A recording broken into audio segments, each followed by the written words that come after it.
დღეს გაგაცნობთ კიდევ ერთ დანდალოელს, ერთ-ერთ პატიოსან ადამიანს, მშრომელ ადამიანს, თავისებურად სევდიან ადამიანს, გივი მგელაძეს, რომელიც დროებით ამჟამად იმყოფება ქალაქ ბათუმში თავის შვილთან, მიშა მგელაძესთან და მას ვესტუმრებით და გავესაუბრებით ბატონ გივის.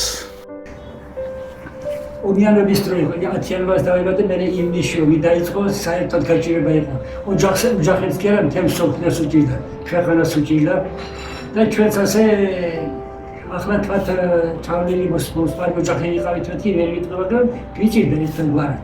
მაგრამ მე ბავშვობდები მშობლებმა გაჭირება არ მაგძრობიდეს, იმიტომ პატარა ვიყავ, პაში პური იშვიათი შემთხვევა იყო, რაც თუ ჭადი იქნებოდა იმას მე ვიცილადებდი და თვითონ დაიკლებდი და მე მაგძრებდი საჭმელს.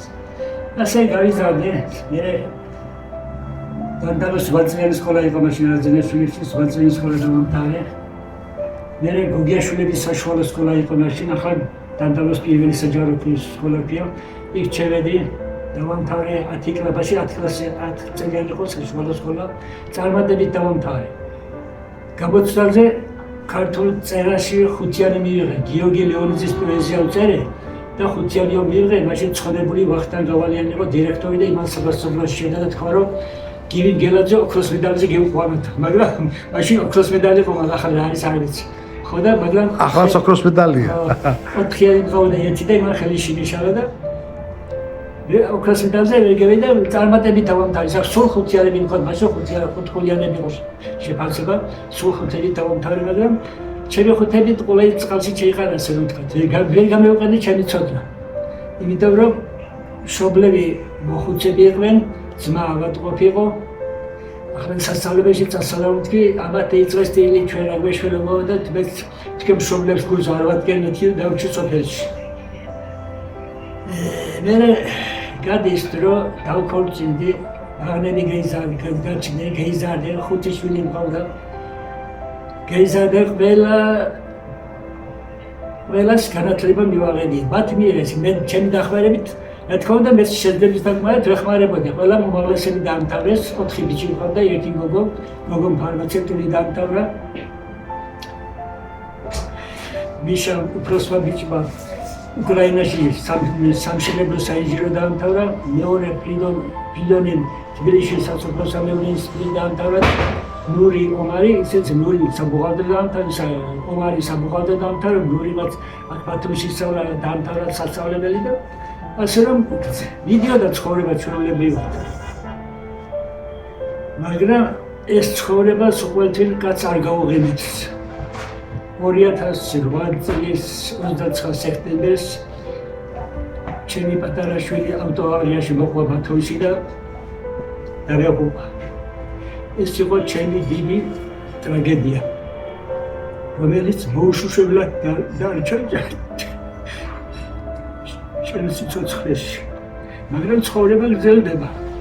ძალიან მყავს ნინიადანის, რომ შვილი დამეღუპა იმის თვალი ნანა მიქელაძე. მარცხაცურად დაუძღვა ოჯახს, შვილები გაზარდა, უფროსმა შვილმა ზურიკომ საზღვაო აკადემია დაამთავრა, ახლა გემზე ცურავს წასულია, 6 წელი იყო წასული გემზე. მეორევაც ხიჭავში უნივერსიტეტი დაამთავრა, ისიც ბათუმში მუშაობს, ასე რომ უკმაყოფილება მართალია ბედით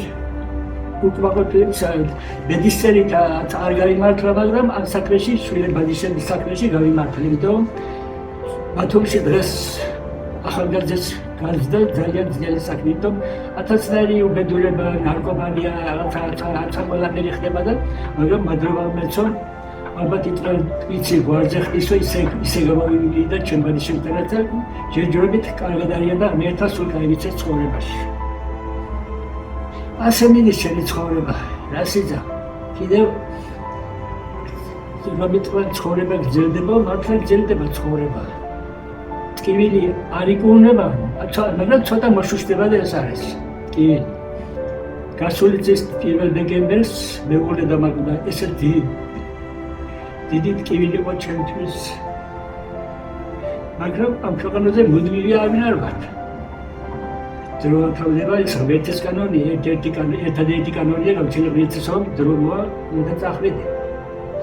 მეც 84 შევაცვლი ალბათ მე ყველას უსურებ ჯანმრთელობას და დერძელობას მაგრამ მეც მას თხოვებ რასაც ვიცოცხლე შეგებულად ვიცოცხლე და მოსავლელი რომელთა არ ვინ აღახარებს ეს არის ჩემი მიზანი სხვა რა გითხრა ცხოვრობ სოფელში პირველი დეკემბერს წლის თარიღო ცოლისა იქ ამოვდები ჩემმა მინდოდა სოფელში დაარჩენა საერთოდ ჩემი ხრის ადამიანებს ეს დაავადება გვაქვს რომ სოფელს ვერ ვდებ სოფელს არ დამტოვებს სოფელში წავმიყვანს ქალაქში ჭამა არ მაგვია ჩაცმა დახურვა საჭმელი დილით ამდგები გამზადებულია საღამოს წბოა გამზადებულია მებლებია საწიგე ყარო რა გინდა ჩემო სულო გულო მაგრამ შენ არ გაგიგონია შაშვით უნის გალიაში დაამწრეს ყველანაირი საკეკი დუყარეს და მაგრამ მე დაიფუღრა თელი ჩავყარა და თქვენთან ზაჩინა მოკდეს და მე გუშვა და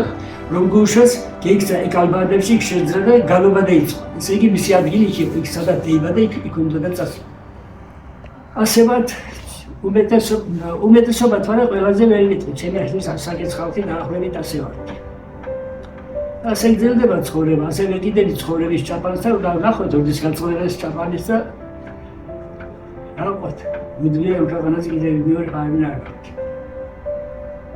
ასეა ცხოვრების საქმე. გივიძე ახლა რა ისიც ყველას ვეკითხები და თქვენც მინდა შეგეკითხოთ, იქნებ მეც გავითვალისწინოთ თქვენი აზრი. ვინც ასაკოვანები და 80-ზე ზევით არიან 90-ის 94-ის თქვენზე უფროსებიც აქვს გადაღებულები და ყველა გამოიყურება მხნედ და მიუხედავად თქვენი ტკივილებისა რომელიც ძალიან ჩამოთვალეთ მიუხედავად ამისა მხნედ გამოიყურებით და ჩვენ საიდუმლოება გვასწავლეთ ჩვენ ახალგაზრდებს როგორ მივიღოთ რა მივირთვათ საიდუმლო ჩვეულებრივ ამბავია ახლა ჩემმა ცოლმა იცოდა რომ კოფე ვოდკა და პაპიროსი მავნებელია და იწებოდა და იმას აგიტაციას უტარებდა ესე კოფე ვოდკა პაპიროსი არ დალიოთ ახლა ვოდკას დასალებს არ ვეტანები კოფეს არ ვეტანები ახლა დასალები ახლა ვთქვათ ოფიცო ადმინისტრაციებია 5 ქორწილი გადავხადე და სადაინძოლისები და სამადრებელმა გადაიხადა ცოტას მართლა დავლედი მაგრამ მე გაფიცარ წარმოადგენს და მე ახლა თქვენ გეცოდინებათ 30 წელი დამტარებლობაში გავატარე ჩემი ახალგაზრდობა იქ გავატარე 60 წელში დავამთავრე საშუალო სკოლა გოგიაშვილის საშუალო სკოლა ერთ წარჩინებით მე წაღარა თქვენ და მე კოლბეუნობაში მაშინ კოლბეუნები იყო კოდე კომუნისტების დროს იყო და ქალს ჰქონდა 2000 მეტრი თამბაქოს ნორმა და კაცს ჰქონდა 1000 მეტრი თამბაქოს ნორმა და ეს ნორმებიდან რომ გავთავისუფლებული ვიყავი დამტარებლად ელწო მუშაობა მე ყველა კუთხიდან თავისუფალი ვიყავ კოლბეუნებიდან და ამიტომ ვირჩიეს დამტარებლად მუშაობა ძიმე სამუშაოებისგან ძიმეს ეს დამტარებლობა ყველაზე უბრალო პროფესია არის მაგრამ რაღაცნაირად ერთგვარად რომ დავიწყე 60 წელში მუშაობა მაშინ კოლბეუნება შრომადღეს აძლევდა 15 შრომადღე იყო 15 შრომადღეზე ანაძებდა 20 კაპიკს მცირე შემოსავლიანი იყო კოლბეუნება და თვეში სამლარად მანეთად ვიმუშავე 70 წლამდე 70 წლიდან მე 40 მანეთი მომცა ფოსტა 40 მანეთი მაშინ кайფულება კარგად მუშაობდი კოლბეუნებაში შრომადღეს აძლევდა მაშინ მაჯის საათით დამაჯილდოვეს ფოსტაში მუშაობდი ქების სიელებს აძლევდნენ ფულად პრემიებს ვაძლევდნენ და ასე გადიოდა დრო მაგრამ პროფესია უბრალო იყო დამტარებულობა ძიმე სამუშაო იყო ახლა იტყვა გაზეთის ძიდვა რა ძიმე მაშინ გეგმა იყო რომ ყველა ოჯახს გაზეთი უნდა გამოეწერა და 1500-2000 წლამდე გაზეთი წერდით ჩემი უბანი დიდი იყო 4 სოფელში მცახურებელს გოგიაშვილებთან გიძელი ოთოლაძეები აზრაშვილები ოთოლაძეების გაზეთებს ხელში აღლიაში ამოვიდებდი დასანაწილებლად და გოგიაშვილებ დაგიძების გაზეთებს ჩანთაში ჩამტენი და მხარზე გადაგიდებული ისე შემოატარებდი თელს ოფისში მე მახსოვს თქვენი რომ იყავით მართლა ბავშვი ვიყავით შოთა რომ გამოვიდით და ყოველგვარი ზედმეტობის გარეშე როგორც მახსოვდით მაშინ ფიზიკურად სახეზე არავით არის შეცვლა მის მერე მე 54 კაცი ვარ და იმის მერე არავით არის თქვენი აი სახეზე ფიზიკურად შეცვლა არ არის მე მგონი ერთადერთი კიდევ თქვენი ჯანმრთელობის მიზეზი არის ის რომ თქვენ ამ ხალა სოფელში ფეხით დადიოდით მე მახსოვს სოფლის თავიდან სოფლის ბოლოში ყველა ოჯახში მიდიოდით გაზეთი მიქონდათ ეს ყოველდღიურობა იყო და ეს ყოველდღიურობა რა თქმა უნდა ვარჯიშია. და ეს ვარჯიშიც რა თქმა უნდა თქვენს ფიზიკურობაზე ალბათ ესეც არის ერთ-ერთი ისა რომ ფიზიკური აქტივობა ვარჯიში ფაქტიურად ერთი ჟორა ექიმთან მომიწია მის სამწუხაროდ გივიო რამდენი წელიწადია დამტარებლად იმუშავია, მაშინ აღარ მუშაობდი 90 წელში და 60 წლიდან 90 წლამდე დამტარებლად მუშაობდი უწყვეტად. და ჟორა ექიმთან მითხრა რამდენი წელი იმუშავეო და რამდენი გეი არისო და მაშინ ხუმრობით უთხრა დედამიწის ეკვატორზე შევაქ შემოვლელი იმდენი გეი არის მეთქი და მე დამაინტერესა მართლა რამდენიმე გავლინეთი და სახსიებად მევიანგარიში და ჩემი სახლიდან ფოსტაჟი სასწრაფო იყო 6 კილომეტრი. ეს სოფლის ჩემი სახლი იმაზე ვითომ კიდო სოფელია და არზონებს ვიჟე ბორსგრათი გეცოდინება. სოფლის თავში ცენტრი და არზონების სკოლიდან 2 კილომეტრია ზევით. სულ ესე გამოდის 8 კილომეტრი, მაგრამ მე ვიანგარიში საშუალოდ 12 კილომეტრი დღეში ფეხით გავულა. მანქანაზე ვერ დავжებოდი, იმიტომ გაზეთი უნდა დენანაწილებია. მაშინ წერილი უნდა მიმეტანა ხალხთან და ეს მევიანგარიში საშუალოდ 12-13 კილომეტრი დღეში და გამომივიდა 130,000 კილომეტრი 30 წელს განმავლობაში. 130,000 კილომეტრი. მანქანას შეყიდეს კაცი დაუტია მანქანასთან 20 წელიწადზე ჯალში ჩასაბარები გახდება და კიდევ მუხლემა ჯერმა დაუტია ამივიწია და სხვასკა და კიდევ ამდენი გავუძო და მადლობელი ვარ ერთიდან. აგათ იმ სიარულმაც ერთგვარად შემიწვა ხელი ჯამთარების ალბათ გენეტიკაც არის. თქვენ დედა ამდენი წელს ბრძანდებოდა? 102 წელს იყო გარდაიცვალა. მამა ჩემი 84 წელს იყო გარდაიცვალა და მეც ახლა ზუსტად 84 შევასრულე და ახლა ჩემი სიცოცხლის წლები კრიტიკული იმიტომ ბაბას იმას ზევემს გავზე ბაბა 84 წელს ამავე არა თქვენ მე მგონი უფრო დედის გენი გაქვთ გეტყობათ ბევრი სიცოცხლე ჩემო მარი კარგია მაგრამ სიმწარე არ დანახო დარდი გაჭირება არ დანახო სიმწარე ადამიანს არ კლავს დედა ჩემა ორი შვილი მიაბარა მიწას მის სიცოცხლეში ერთი გოგოშვილი ფოტოგრაფებში ალშანძე სერბიის თორი იყო ფატონე ის 31 წელს გარდაიცვალა მე ძმა მყავდა დიდო მემედი მასწავლებლად მუშაობდა ისიც 31 წელს გარდაიცვალა და გასაკვირი არის რომ ჩემი ომარი ახლა რომ დამაგდა ისიც 31 წელს იყო ეს რამე ღვთიური რამე ის არის გადამხვევებია ხება იყო და ასე რომ სიხოდა ისრამე თქვა სიმწარით ადამიანი არ ხდება დედა ჩემო ორი შვილი მიწაში ჩოდება მაგრამ 102 წელი მაინც ცოცხლ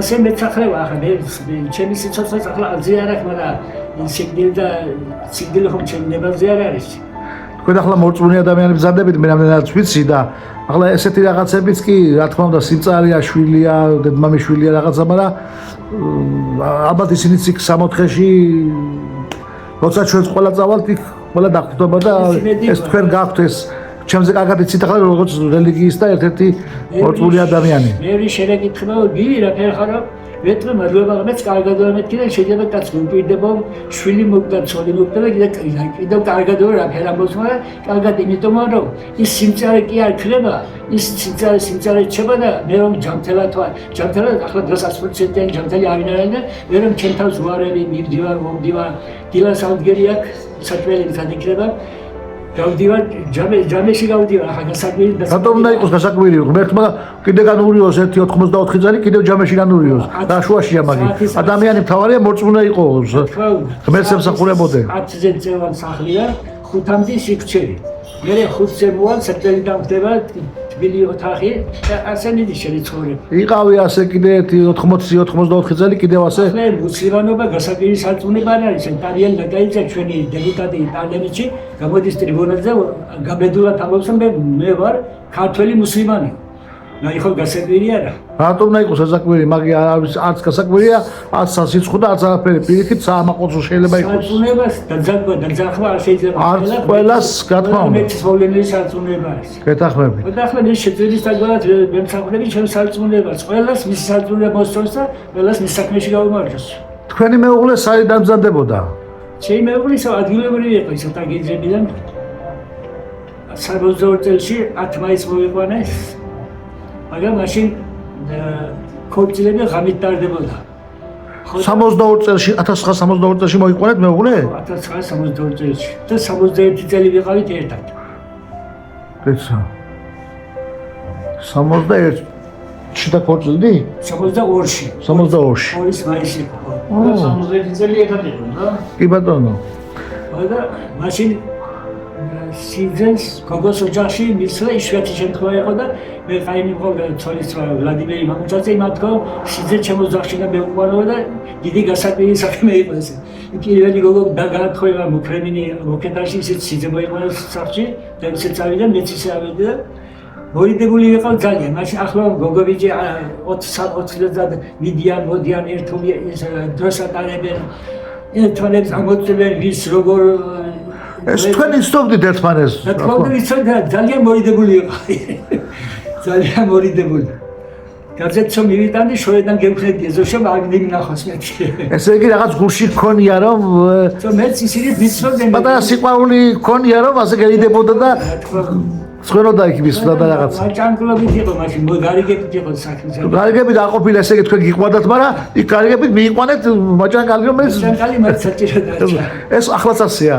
თათმასე არ გადავარდნილა მაგი მოდიდან. რომ გიყვარდეს მაინც საჭირო იქ მისვლა მოსვლა, უბრალოდ და მივიდნენ და პატივდაცენ ოჯახს. კარგი, ეს ყველაფერი წასულ. რა შეგიძლია ახლა გაიხსენო? უფრო კარგი სასიკეთო სამხიარო კიდე საახალწლო დღეები გვაქვს. დღეს 10 იანვარია და შეგვიძლია პატარა სამხიარულოც ვთქვათ, კი, თავის სიწარების, თავისი რაღაცა მოსდევს. რა შეგიძლია გაიხსენო შემთთვის ნიშნულოვანი და კარგი რაღაც რომ ვთქვათ. ნიშნულოვანი შემოვაი რა იყო და მე რო უსწავლელი დავჭი გალია გული მქონდა და ჩემი ეს გულისტივილი შვილებმა გაამართლეს. ნამდვილად. შვილებმა ისწავლეს. ნამდვილად. ისა უფროსმა ბიჭა უკრაინაში პოლტავაში სამშენებლო საინჟინრო დაამთავრა, მეორე ბიჭი ფრიდორმა აზერბაიჯანში საშუალო სკოლა დაამთავრა, წარმატებით ხოთერზე და ისო იმიწევა თბილისში უნივერსიტეტში საცხოვრებლზე ჩააბარა. სწავლაშიც გენეტიკურად გელაძეებს გაქვთ ეს ნიჭი და ნამდვილად და ხო და დიდი სიხარული რა იყო იცი უნივერსიტეტის ზოში 1000-ოდე ხალხი აბიტურიენტები შობლები დგავართ და ველოდებით აცხადნენ ახლა ეს ჩერიცა და ბიჭო კაცი ღელავ ამა გულს უნდა მოგივდეს რა იქნება და გამოაცხადეს რომ გელაძე ფრიდორი ჩაიწყოლიო და დიდი სიხარული ჩემს სიცოცხლეში ქონიათ ესეთი სიხარულები კიდე შეგიძლია გაიხსენოთ უფრო კარგი მნიშვნელოვანი შვილებიდან ბადიშევი მომესწრა მადლობა მეც მიხარია 5 შვილიდან 12 ბადიში მყავს და 9 ბადიშის შვილი. ბადიშის შვილი. ოჯახ. ამ 9 ბადიშის შვილიდან 7 ვაჟი არის და 2 ქალიშვილი, მაგრამ ვაჟის შვილი და ქალიშვილი ერთვარეში გარჩევა არ შეიძლება.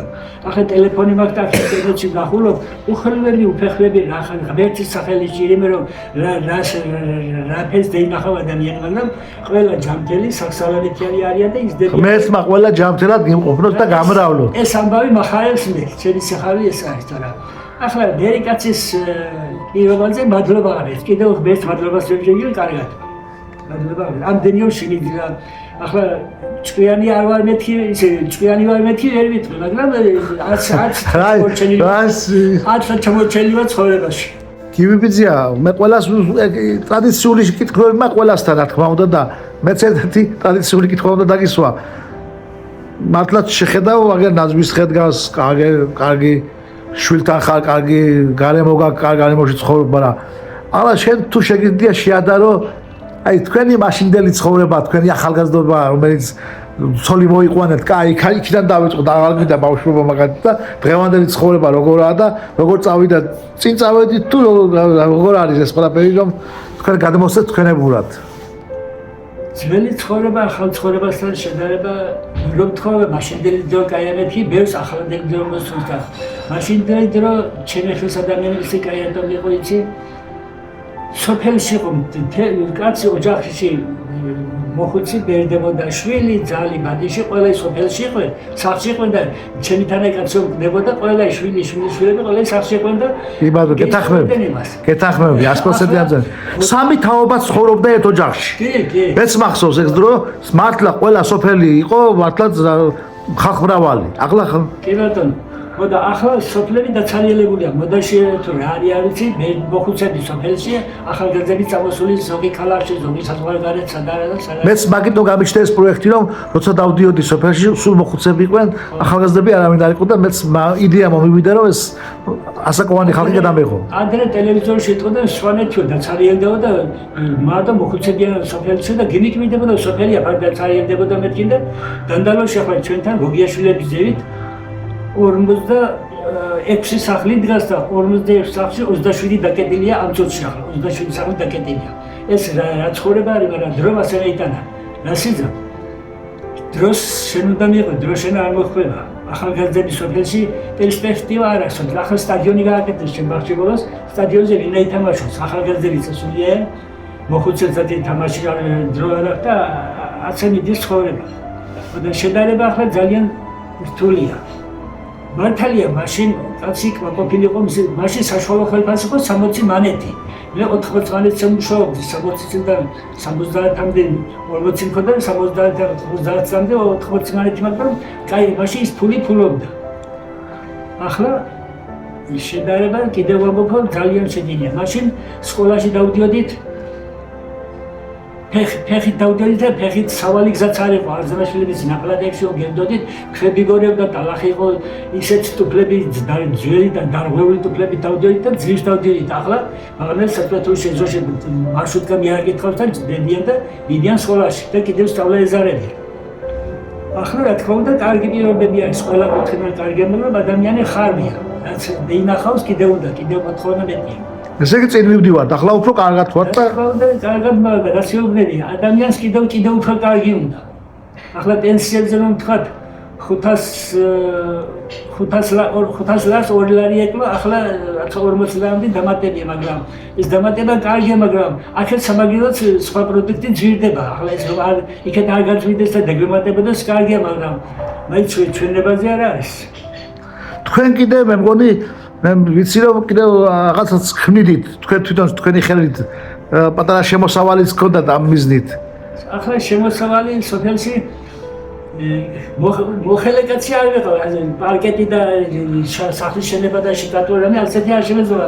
გამარჩები ჩემ მახსოვს გოდრებს სოვდა, გოდორი ხომ იცის? კი ბატონო. გოდრებს სოვდა და მე წელიწად გოდრების სოვნა. 2010 წელს შევწა გოდრების სოვნა და გასულ წელში დავარებეთ არა.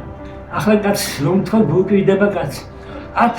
მე ბაღჩაში ჩალასო მოუჭრი, მოუკონა დავზინა დავთვლი ამდენი კონა არის თქი. ნალიაში ვასტას ხალხო დავთვლი ამდენი ვედროში დავაბინავე. ესე სამფერი წასრა მიყვარს ყველაფრისა და თქვენ ეს რამდენი გოდორს მოგცავ ჩემს სიცოცხლეს დავწერეთ და კაცი გუკვირდება.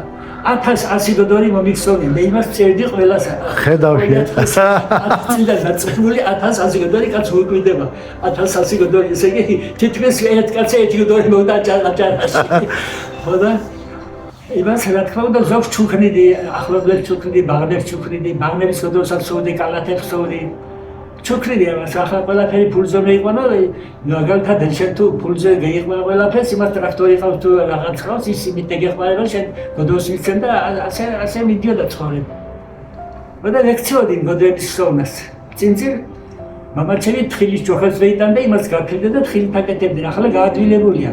ბეტონია შეკულილი სამშენებლობებზე, ბეტონის ლენტებით 5 მეტრიანი თითო ლენტი და იმათ იმით ხსოვ გოდრებს. გიბიბიძე ახლა მე ვიცი რომ აქ ველძლებთ. იანვარია და ალბათ გაზაფხულისთვის ახვალ სოფელში და შეუდგებით სამუშაოებს, ხო? ახლა მარტი რომ დადგება ჯანმრთელობა თუ მეტმა შემიწვა ხელი და ბევრი სამუშაოა თორმა ვენახის ბოძები წააქცია ხეები მოტეხა დატეხა ისინი დასახელხავია და ალბათ შეძლების თაგვარად ევალდა რა თქმა უნდა ბაღნების დენახმარებიან თორემ მარტო ეს ხავაკეთებ მარტოს გააკეთებ შენ ისეთი ძლიერი ხარ ვიცი ახლა წელსაც საკამიდავა დავამუშავე ვენახიმა 70 ძილის ცოლიკავის დავამუშავე ხელი ძირიდან აცაცუცებოდი საკრეფელენ ისინი დავკრიფი და დავაბინავე ყველაფერი და ახლა ნალიაში მაქვს ვაშლის ხალი თუნდესტურები შეცაგებას პინძები ვაშლის ხალი ოდან ზოგიერთს ვარ ზოგი აქ ჩამომაქდა ასე რა თქმა უნდა კარგია შვილებიც მეხმარებიან ყველაფერში მებლებია რომ არ იმუშაო მაგრამ მე უშევარი შეძლების საკმარად ვიდავ იმუშაო აგერ მიშა ამოდის სოფელში, არ უნდა სოფელთან კავშირი გაწყვეტოს. ასევე დანარჩენი ფაღნები წყლებოდია, მაგრამ განსაკუთრებით ეს კოტეჯები ააშენა სოფელში, კი ბატონო, მართლაც კარგი კოტეჯებია იქ ვხედავ. ბევრი მიწები მქონდა და ჩემს სიცოცხლეში ყველა შვილს მათი მიწა გაუნაწილე. და მის წილ ნაკლებში კოტეჯები ააშენა. ამით ჩემეც მოგებული დავჩვენ მალმალია მოდის. მალმალია მოდის სოფელში. და ის ტურისტებსაც რამდენჯერ გიდობას უწევ. ერთი წალყევი ჩანჩქერზე გეყოლე აბანოზე, კოკოტავის აბანოზე ჩავყო. მაგრამ ყველა საქმეზე გაკეთებთ. რუსული იცით ეს უცხოური იცით? რუსული ჩანჩქერს თურქის ვადაპადი ქედეს არ ვიცოდი და ესაც დამასწავლა რუსულმა. ვადაპადი რუსული თო ვადაპადი ეს და ხარ ცოტა ვადაპადი და ტელეფონში მაჩვენა სურათი დემახე მაშინ ვუთხარი ეს რო დალეკო მეცი და აზრაშვილის ხელაში ჩანჩქერი არის და იქავყევი. ხედავ კიდევასაც და საბანოზე ჩავყევი. მაგრამ მაშინ ბაცა ახალგაზრდა იყო ის 2022 წელს იყო ის მგონია. ახლა შეძლების დაგვაა მადლობა ეს კიდევ შემიძლია წასვლა მოსცა. ასე რომ უკმაყოფილო არა ჩემო ღმერთმა გამჩენელმა დღეს მართლაც დამთხოვა იყო თუ ღმერთის ნება იყო არ ვიცი მოვედი 84 წლის თავი გაქვთ მე კიდე სურვილი მექნება რომ მოვსულიყავი ერთი მე თვითონ მოვსულიყავი 50 წლის მერე და თქვენთვის ესეთი ჩანაწერი გამეკეთებინოს დიდ დანდალოში და კიდე მიშას ოჯახში და რა ვიცი მე მგონი საკმარისია და დავამთავროთ ამით გისურვებთ კიდევ ერთხელ გილოცავ იყავი თავალია ჯამთელად ხნეთ და ბედნიერად შენი შვილების შვიდი შვილების და შვილთა შვილების ერთად და გახაროს და გაბედნიეროს იცოს გაიხარეთ თქვენც კარგად გზამდებოდეთ